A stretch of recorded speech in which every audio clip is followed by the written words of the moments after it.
बाइस्ट opinion में आपका स्वागत है। राहुल गांधी जो कांग्रेस पार्टी के बड़े नेता हैं, हालांकि उनके पास कोई पद नहीं है, उन्होंने एक सभा में कहा कि अगर भाजपा चुनाव जीतने के बाद अगर वो संविधान में संशोधन करती है, उन्होंने संशोधन शब्द का इस्तेमाल नहीं किया, उन्होंने कहा कि अगर संविधान में बदलाव करती है तो पूरे देश में आग लग जाएगा। यह अपने आप में एक बहुत बड़ा वक्तव्य है और एक जिम्मेदार पार्टी के नेता से इस तरह के वक्तव्य की देश अपेक्षा कर ही नहीं सकता है। ये किसी भी लोकतांत्रिक प्रक्रिया में, किसी भी लोकतांत्रिक देश में इस तरह का गैर जिम्मेदाराना वक्तव्य देना अपने आप में अपराध है। सबसे पहले दोस्तों, आप इस वक्तव्य को सुनिए कि राहुल गांधी ने आखिर कहा क्या है। मैं सच बोलता हूं और मेरी बात आप अच्छी तरह सुन लो। अगर हिंदुस्तान में मैच फिक्सिंग का चुनाव बीजेपी जीते और उसके बाद संविधान को उन्होंने बदला, तो इस पूरे देश में आग लगने जा रही है। जो मैंने कहा याद रखो, यह देश नहीं बचेगा।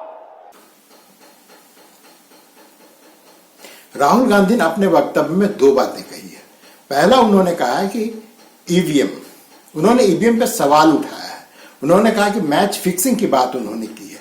तो ईवीएम अगर गलत है तो ईवीएम से सबसे पहले जो है चुनाव कांग्रेस के शासनकाल में ही प्रारंभ हुआ था और 2014 में जब आपके पास में सत्ता थी, आपके पास में ईडी था, आपके पास में सीबीआई था, आपके पास में इलेक्शन कमीशन था, उस समय जब ईवीएम से चुनाव हुआ और आप चुनाव हार गए, तब क्या आपने कहा था कि ये ईवीएम में गड़बड़ी आपने कर रखी? तब तो आपने नहीं कहा।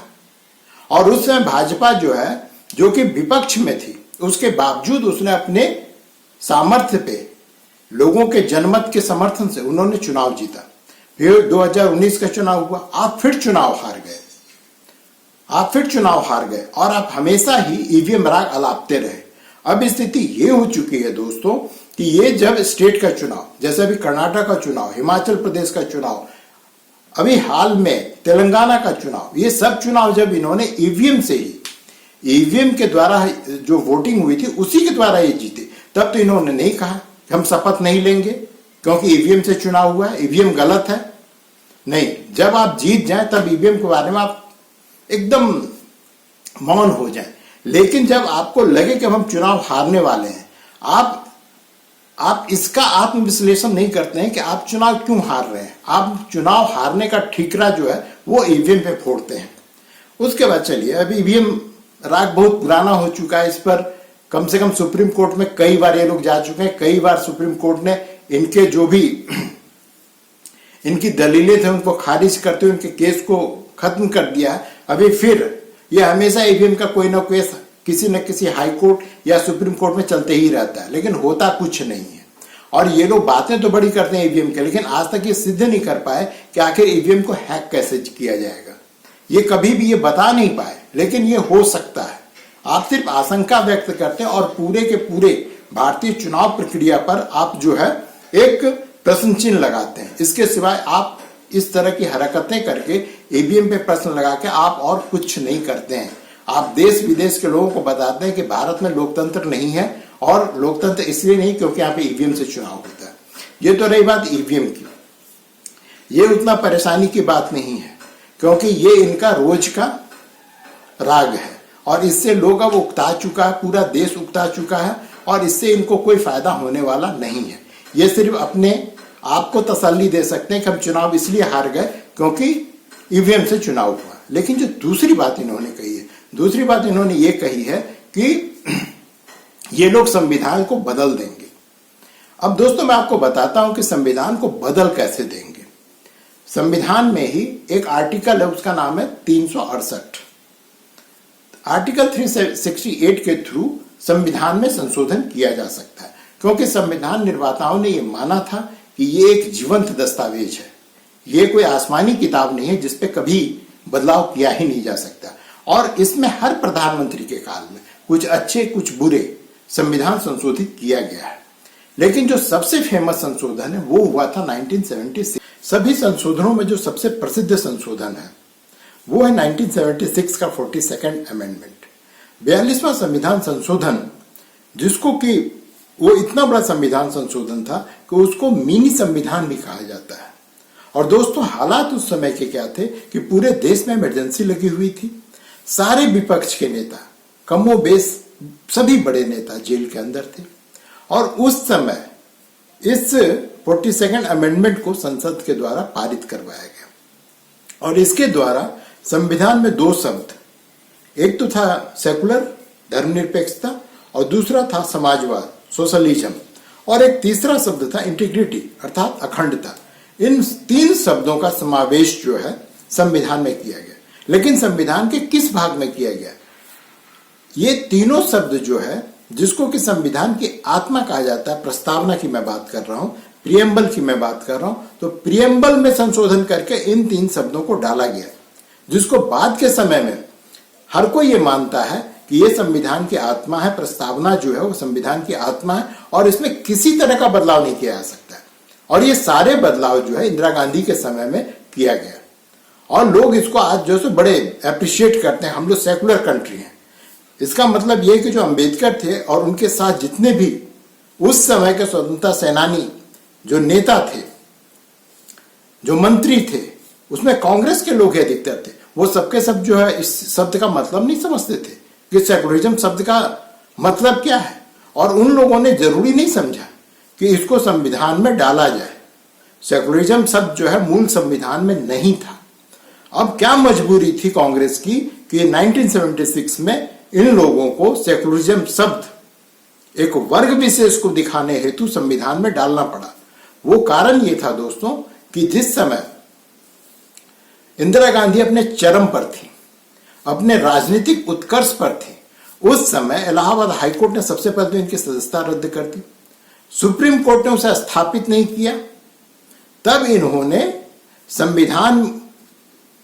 संविधान के सारी भावनाओं को त्याग कर पूरे देश में इमरजेंसी लागू किया, 42nd अमेंडमेंट किया।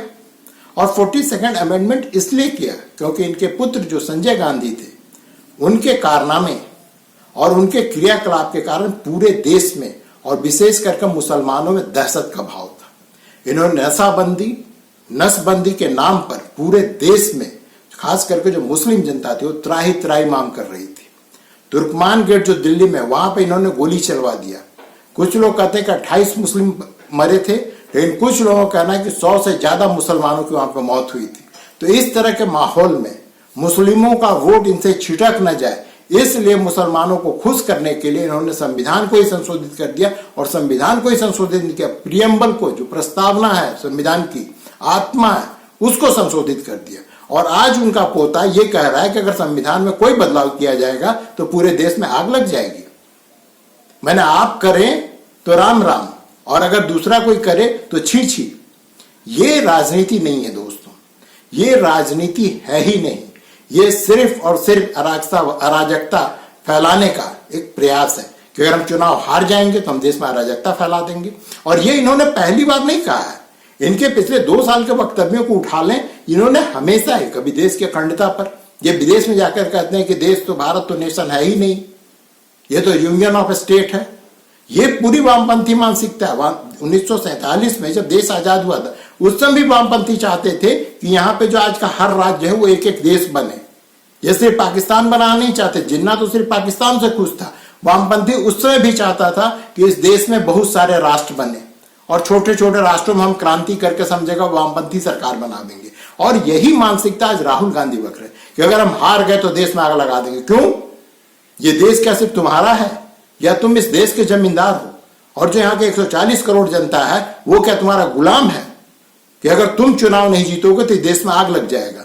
दोस्तों, ऐसा कुछ होने वाला नहीं है। लेकिन इस तरह के वक्तव्य से कांग्रेस अपना कद छोटा कर रही है और वो मान के चल रही है कि हम अगला चुनाव हारने वाले हैं। और ये वास्तविकता भी है कि जहां एक ओर भाजपा 400 पार का नारा दे रहा है, वहां पर कांग्रेस के लोग 40 पार करेंगे कि नहीं, इस दुविधा में फंसे हुए हैं। और इन्हीं सब कारणों से ये आए हर दिन। और सिर्फ ये नहीं, इनके छुटभइये नेता जो नीचे के नेता है वो कभी जो है सो मोदी को गाली बकना तो इनके लिए बाएं हाथ का खेल है। और मोदी को गाली बकने के बाद वही नेता कहता है देश में तानाशाही है। अरे अगर देश में तानाशाही होती तो तुम्हारी औकात होती कि मोदी को तुम गाली बकते, तुमको उसी दिन टांग दिया जाता। तो ये दोनों चीज इनका एक साथ चलता है, मोदी को गाली बकेंगे और फिर कहेंगे देश में तानाशाही है। लेकिन दोस्तों ऐसा होता नहीं है और मोदी जी ने इसका जवाब दिया है और बड़ा ही अच्छा जवाब दिया है, आप उसको भी सुनिए। और इंडी गठबंधन ने अपने इरादे दिखा दिए हैं। कांग्रेस के शाही परिवार के शहजादे ने ऐलान किया है कि अगर देश ने तीसरी बार बीजेपी सरकार को चुनी, आग लग जाएगी। 60 साल तक देश पर राज करने वाले 10 साल सत्ता से बाहर क्या रह गए, अब देश में आग लगाने की बात कर रहे हैं। क्या ये आग लगाने की बात आपको मंजूर है? क्या इस देश को आग लगाने देंगे? क्या आग लगाने की ये भाषा उचित है? क्या ये आग लगाने वाली भाषा लोकतंत्र की भाषा है? ऐसे लोगों को सजा करोगे? पक्की सजा करोगे? चुन चुन करके साफ कर दो। इस बार इनको मैदान में मत रहने दो भाइयों।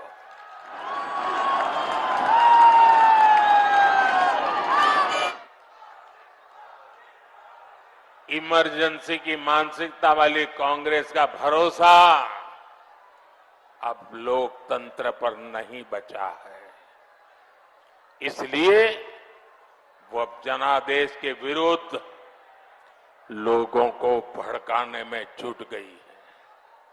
साथियों, कांग्रेस भारत को अस्थिरता की तरफ ले जाना चाहती है। मोदी जी ने अपने भाषण के द्वारा जो पूरे 140 करोड़ लोग हैं उनको आश्वस्त कर रहे हैं, उनको आश्वासन दे रहे हैं कि ऐसा कुछ नहीं होने वाला है। और दोस्तों, इस देश का इतिहास रहा है, यहाँ पर कितने, राहुल गांधी तो अभी जुम्मा 8 दिन हुआ इनको आए हुए, इनसे पहले बड़े बड़े लोग आए इस देश को तोड़ने के लिए, इस देश में आग लगाने के लिए, अराजकता फैलाने के लिए। उन सब की गति क्या हुई, उन सब का हाल क्या हुआ, ये हमारे इतिहास में दर्ज है। यहाँ पर बड़े बड़े लोग आए, दूसरे देश से आक्रांता आए, कुछ दिनों तक देश में राज किए, लेकिन इस देश ने कभी भी किसी को बर्दाश्त नहीं किया है। और खास करके इस तरह के अराजक तत्व को, यहाँ जो भी तुगलक बनने की कोशिश करेगा, यहाँ जो भी खिलजी बनने की कोशिश करेगा, उन सब को उखाड़ कर फेंक दिया जाएगा। और ये सब तो उखड़े हुए नेता हैं, इनका पैर ही जमीन पर नहीं है। ये 40 सीट भी पाएंगे कि नहीं, इसमें भी शंका है। और ये मैंने तुर्रा तो ये देखिए कि उसके बावजूद इन लोगों का दम्भ देखिए कि ये जो सो देश में आग लगाने की बात करता है। और इसके साथ साथ जो क्षेत्रीय दल के नेता हैं, कल तक जो राहुल गांधी के खिलाफ बोलते थे, ये केजरीवाल, ये चीख चीख कर सारे विपक्ष के नेता जो आज उसके साथ खड़े होते हैं उन सबको गालियां दिया करता था। और आज वही विपक्ष के नेता जिनको केजरीवाल गाली दिया करता था, सोनिया गांधी को कहता था कि इसका जो है सो कस्टोडियल इंट्रोगेशन होना चाहिए, वो सब के सब उसको वो जेल गया उसे बचाने के लिए खड़े हैं। इससे बड़ा व्यंग और इससे बड़ा विरोधाभास भारतीय राजनीति का हो ही नहीं सकता है। भारतीय राजनीति में न तो कोई विचारधारा बची हुई है, सारे विचारधारा मर चुके हैं। और आज नहीं, आज से 30-40 साल पहले ही मर चुके थे। जब कॉमरेड सुरजीत, आपको याद होगा दोस्तों, देवगौड़ा और गुजराल के समय में जब कॉमरेड सुरजीत एक तरह से राजनीतिक दलाल की तरह गठबंधन बनाया करते थे, तो उसी समय सारी विचारधारा खत्म हो चुकी है। यहां पर सिर्फ यह है कि सत्ता कैसे पाना है। यहां पर जो लोग बात करते हैं मोदी को हटाना है, तो अरे मोदी को हटा कर लाओगे किसको? और मान लिया जाए कि मोदी जो है बहुत बड़ा फासिस्ट है, मान लेते हैं मोदी खराब है, लेकिन जिसको तुम लाओगे उसकी नीति क्या होगी, उस पर ये सारे के सारे नेता साइलेंट हो जाते हैं, उसके बारे में एक शब्द कहना नहीं चाहते हैं। सिर्फ इनका यह कि हमको देश में आग लगाना है। तो दोस्तों, अब आपको यह विचार करना है कि क्या आप इस तरह के शक्तियों को बढ़ावा दे सकते हैं जो खुलेआम कहता है कि हम देश में आग लगा देंगे।